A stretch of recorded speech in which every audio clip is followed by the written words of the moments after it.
여러분 안녕하세요. 정가병의 쉬운 경제 이야기입니다.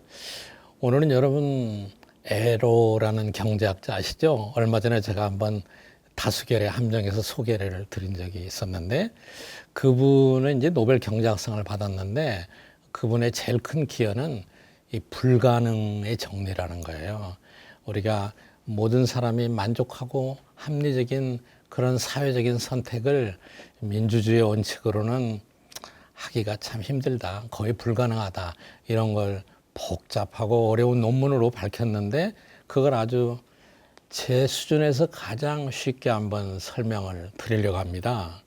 이 에로는 1921년에 태어나서 경제학자의 꿈을 안고 뉴욕 시립대학을 거쳐서 콜롬비아 대학에서 박사학위를 받았습니다. 근데 그때가 2차 세계대전이라서 5년 이상 학업을 중단하기도 했습니다. 그런데 30세가 되던 해 드디어 사회적인 가치와 개인의 선택이라는 박사학위 논문으로 학위를 받았고 놀랍게도 이 논문에서 에로는 다수결에 의한 의사결정이 결코 합리적이지 않다는 사실을 밝혔습니다. 얼마나 여러분 반민주주의적입니까? 그러나 언젠가 제가 intellectual honesty, 지적 정직성을 한번 말씀드린 적이 있었죠. 경제학적인 분석으로는 그것이 반드시 합리적이 아니라는 것입니다.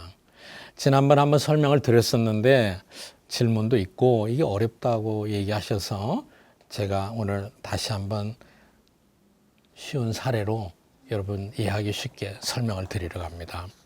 예를 들어서 설악산과 경주와 제주 중에 하나를 고르는 것이 그렇게 어려운 일일까요?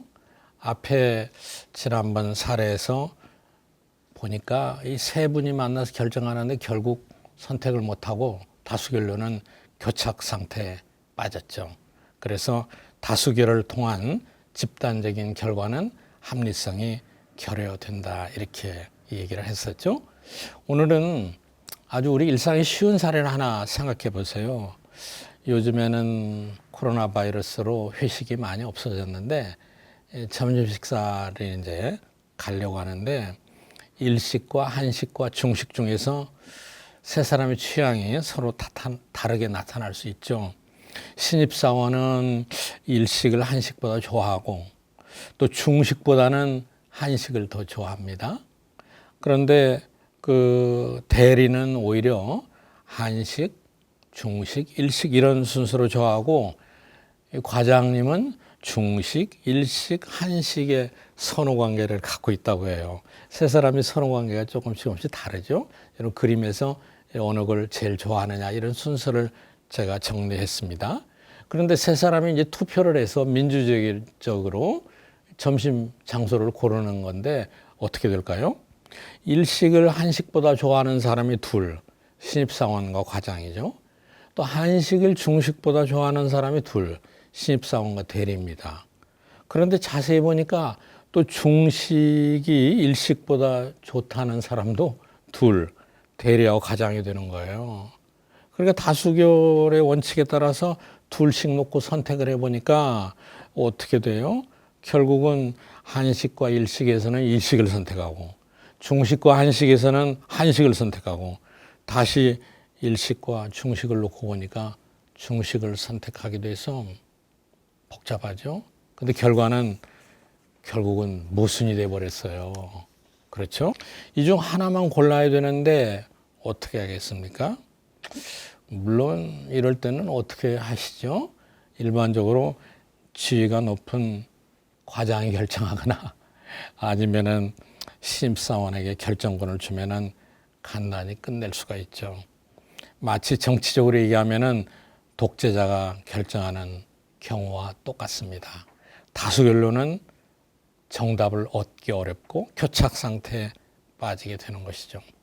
그런데 이런 현상이 단순히 우리가 음식점을 고르는 데만 나타나는 것이 아니라 사회적으로 중요한 선택을 할 때도 나타난다는 것이죠. 예를 들어서 서울시에서 동일한 예산을 들여서 녹지 시설을 확충한다. A라는 사업이 있고 지하철을 확장한다. B라는 사업이 있고 도로를 보완한다는 C의 선택이 있습니다. 그래서 이거를 세 그룹으로 나눠서 다수결에 붙인다면은 어때요? 제가 선호관계를 다시 설명하지 않아도 여러분 결과를 알겠죠? 이 투표 결과에 따라서 선호가 달라질 수 있겠지만은 결국은 다수결의 원칙을 적용하면은 모순에 빠지게 되는 것입니다. 그래서 애로는 사회 구성원이 합리적인 선택을 할 수 있어야 되고 모든 사회적인 문제의 선호를 명확하게 밝힐 수 있다고 가정한다면은 결국은 집단적인 민주적인 투표에 의해서는 A, B, C 중에 어느 게 가장 좋다 이렇게 말하기가 어렵다는 것이죠. 여러분 제가 오늘 설명한 것은 복잡한 이론을 굉장히 단순화시켜서 쉽게 설명드리고 있습니다만은 결국은 투표 규칙에서 특정한 사람의 선호를 강요하지 않는다면은 말하자면은 과장에게도 딱 한 표만 주고 신입사원에게도 한 표만 주고 대리에게도 한 표만 준다면은 결국은 A가 B보다 좋고 B가 C보다 좋다면은 당연히 A가 C보다 좋아야 되는 거죠. 맞죠? 그런데 다수결로 투표를 해보니까 이게 안 된다는 것이죠. A를 B보다 좋아하는 개인이 많다면은 사회적으로는 당연히 A가 선택되어야 맞습니다. 그러나 이런 조건들이 까다로운 것은 아닙니다만은 그럼에도 불구하고 이 조건을 모두 만족시키는 사회적 선택이 민주적인 절차로는 이루어질 수 없다는 것이죠. 이거를 애로는 불가능성의 정리라 이렇게 얘기했습니다. 이게 가능하게 되려면 어떻게 되겠어요? 앞에 얘기한 대로 과장 마음대로 식당을 정해버리면 끝나는 거죠. 그런데 대리와 신입사원의 의견은 반영이 되지 않았죠. 여러분 애로의 불가능성의 정리는 무엇을 얘기하고 있느냐? 민주주의적인 의사결정이 반드시 합리적이지는 않다.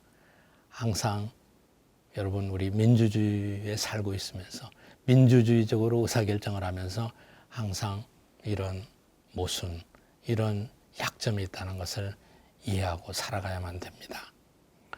여러분 오늘 또 정가병의 쉬운 경제 이야기였습니다. 감사합니다.